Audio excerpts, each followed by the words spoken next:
Bonjour et bienvenue dans ce nouvel épisode de la Robe numérique qui s'enregistre aujourd'hui au sein de la CCI de Seine-et-Marne pour parler d'un événement qui se déroulera de 19 octobre, les premières rencontres cybersécurité en Seine-et-Marne.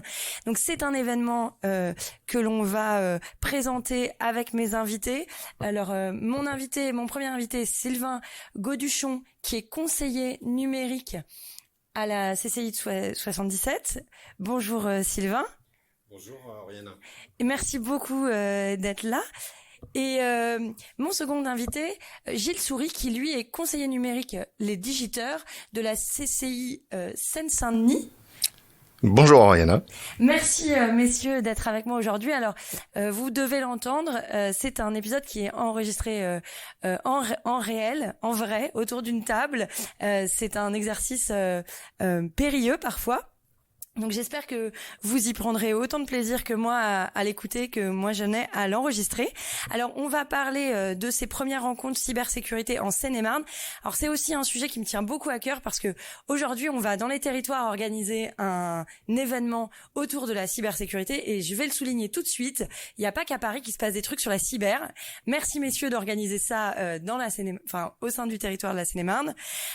Sylvain, ma première question elle est pour vous. Pourquoi la cybersécurité aujourd'hui ? Aujourd'hui, je pense que la cybersécurité est un enjeu majeur à la fois pour les entreprises et pour les agglomérations, les collectivités et tous les entrepreneurs. Et depuis cette transition un peu digitale forcée ou accélérée dans la période Covid, aujourd'hui on se trouve avec de plus en plus de machines connectées et la sécurité, la protection des données et la sécurisation des systèmes d'information. Et aujourd'hui, et on le voit aujourd'hui avec toutes les cyberattaques qu'on peut enregistrer chaque jour, c'est aujourd'hui un enjeu majeur et une volonté d'engagement des CCI sur les territoires, d'être vraiment l'intermédiaire entre les différents acteurs institutionnels, les acteurs privés et les acteurs associatifs sur ces sujets-là. Alors justement, autour de vous, pour cette journée, la première rencontre cybersécurité en Seine-et-Marne, on a des acteurs qui sont des acteurs publics, des acteurs privés, des acteurs institutionnels. Pourquoi ce choix de ce panel si varié d'acteurs autour de ce sujet ? Alors c'est vraiment une volonté déjà de faire un événement engagé, un événement de lancement et un événement généraliste. On n'a pas voulu réellement cibler une typologie d'entreprise, d'industrie, de collectivité. On a voulu un événement généraliste qui rassemble, qui sensibilise l'ensemble des TPE, des PME, des entreprises intermédiaires, des industries, mais aussi les agglomérations, les communautés d'agglomération, les collectivités, les mairies, aussi des étudiants. On a voulu être le plus généraliste possible pour construire ensemble un territoire de confiance et de sécurité numérique sur le territoire de la Seine-et-Marne. Donc on a voulu cet événement qui soit le plus généraliste possible et que tout le monde puisse y trouver en fait son compte. Alors justement sur cet ensemble d'exposants et d'intervenants, vous avez fait le choix d'un programme un peu double, c'est-à-dire avec des tables rondes et puis des exposants.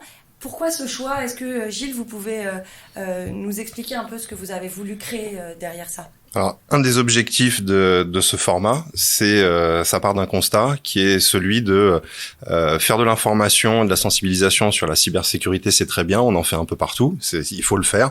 Mais malheureusement, à l'issue de ce type d'événement, moi j'ai rencontré beaucoup de chefs d'entreprise qui se sortent un peu déçus parce qu'ils se retrouvent un peu sans savoir quoi faire ni vers qui se tourner.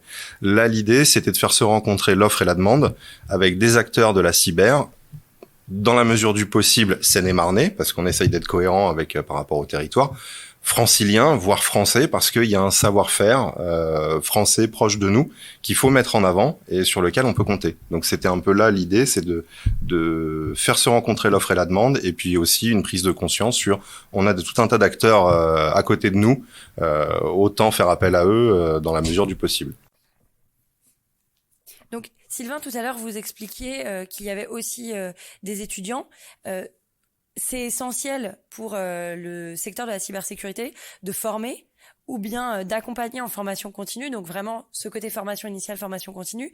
Est-ce que vous pouvez nous expliquer pourquoi, quelle est la volonté de la CCI de faire venir des étudiants au sein d'un événement comme ça, parce que c'est souvent assez à la marge, hein. Dans les événements, on a souvent le secteur privé ou bien le secteur public. On n'a pas de mélange des genres en rajoutant des étudiants. Dans cet événement, en fait, on a voulu réellement associer les étudiants de l'UTEC, à la fois les étudiants en DUT cybersécurité en licence, qui seront dans l'espace exposant et présenteront les différentes typologies. Ils ont vraiment fait un travail en binôme pour présenter différentes typologies de cyberattaques.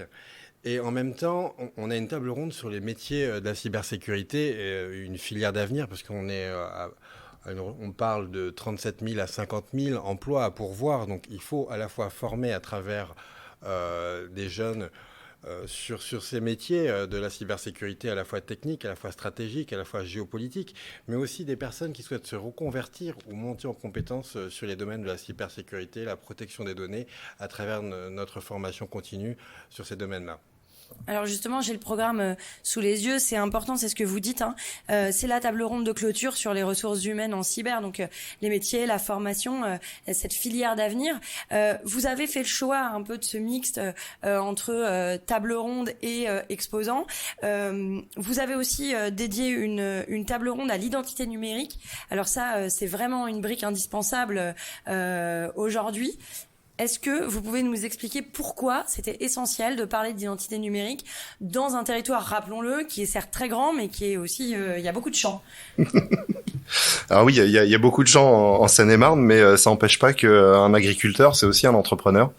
Et que, comme tout entrepreneur, il a tout un tas d'interactions avec des fournisseurs, des clients. Et dans tout échange, à partir du moment où on signe des contrats, il y a des besoins d'authentification d'une part et de besoins d'identification d'autre part.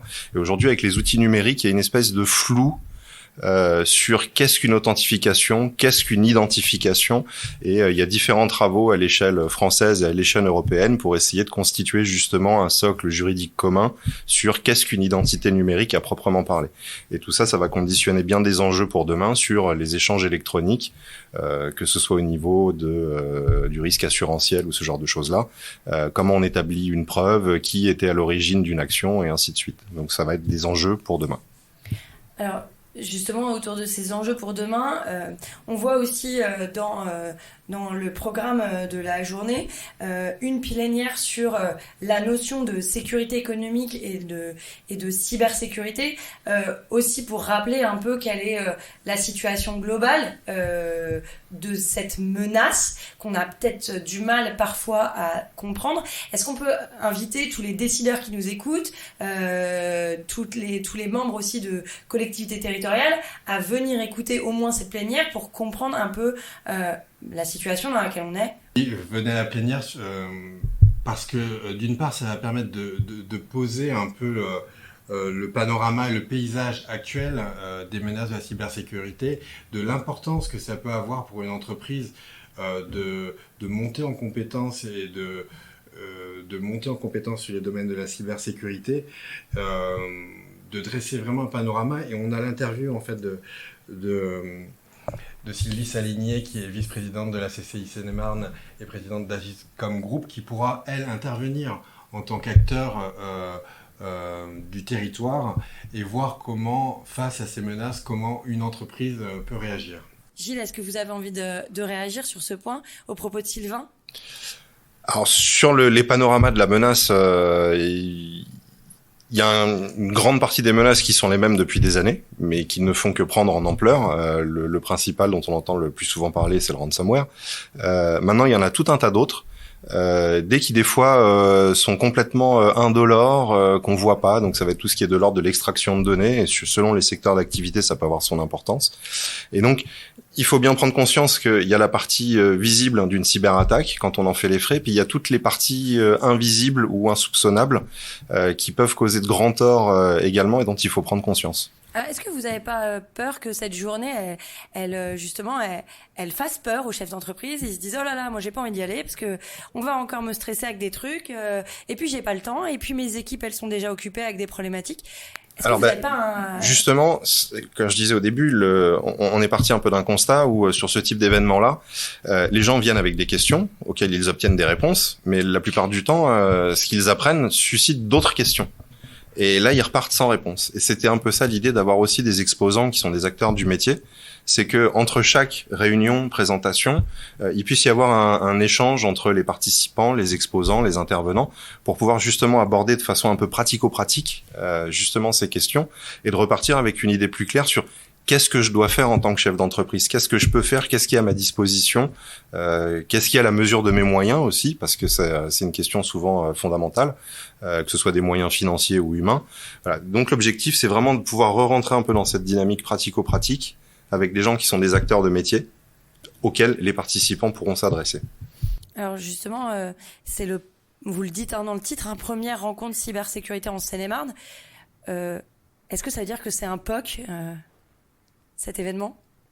Moi, j'aimerais bien, effectivement, oui, qu'on puisse dupliquer un événement sur ce format-là sur d'autres territoires sur la région Île-de-France, parce que l'objectif, c'est vraiment de mettre en rapport l'offre et la demande avec tout un tas d'acteurs qui sont des fois les uns à côté des autres, mais qui s'ignorent parce qu'ils ne se connaissent pas. Ils n'ont pas d'occasion de se rencontrer ou même d'échanger. Voilà, c'est un peu l'occasion de faire connaître les uns aux autres et de pouvoir dynamiser un peu ce secteur avec les gens qui sont présents sur ce même secteur qu'est l'Île-de-France. Alors ça, c'est sûr que la lisibilité de l'offre par rapport aux besoins des TPE, PME ou même des ETI sur les territoires, elle est compliquée. Aujourd'hui, c'est quelque chose qui est un enjeu majeur d'arriver à avoir un annuaire, par exemple, typiquement des solutions qui existent sur un territoire donné. Je défie quiconque d'avoir ça sous la main. C'est hyper compliqué. Le langage même lié au problème de cybersécurité, de cyberdéfense, est un langage de spécialiste qui souvent rend les choses un peu obscures aux profanes et qui du coup ne peut pas s'intéresser au sujet. Donc là, c'est aussi un peu l'objet de la démarche, c'est de rendre les choses accessibles avec des problématiques du quotidien. Alors cet événement, il est gratuit, comment on peut s'inscrire? Alors on peut s'inscrire à travers le site de la CCI Seine-et-Marne sur une page dédiée à l'événement. On peut choisir, évidemment, si on souhaite participer aux keynotes, à la conférence plénière, aux ateliers, aux tables rondes, et surtout rencontrer les exposants et les experts de la cybersécurité ce jour-là. Alors, sur les exposants, donc il y en a un certain nombre. Vous avez choisi vos exposants en fonction des besoins aussi que vous aviez, qui étaient exprimés par les chefs d'entreprise. Donc, on ne va pas y rencontrer, je vais évacuer ça tout de suite, je pense. L'idée n'est pas de rencontrer des gens d'une telle technicité que ça ne serait pas adapté aux besoins du territoire et aux besoins des chefs d'entreprise. L'objectif, c'était de réussir à réunir déjà un panel d'offres locales, le plus possible, pour montrer que sur chaque territoire, il y a un panel d'offres locales disponible. Et puis, dans un second temps, vas-y, coupe, vas-y. Donc, il y a peut-être aussi des chefs d'entreprise, des décideurs, des maires qui nous écoutent et qui se disent « Oh là là, je vais pas aller écouter une journée ou rencontrer des gens en cybersécurité, je vais rien comprendre. Ça va pas être adapté à mon besoin, ça va être trop perché, trop technique. » Et pourtant, quand on voit vos invités, on voit les exposants, on comprend quand même que vous avez voulu coller aux besoins du territoire, aux besoins des TPE, des PME et aux besoins des collectivités territoriales. Ce choix, il a été fait en amont. Est-ce que vous pouvez nous expliquer un peu pourquoi ?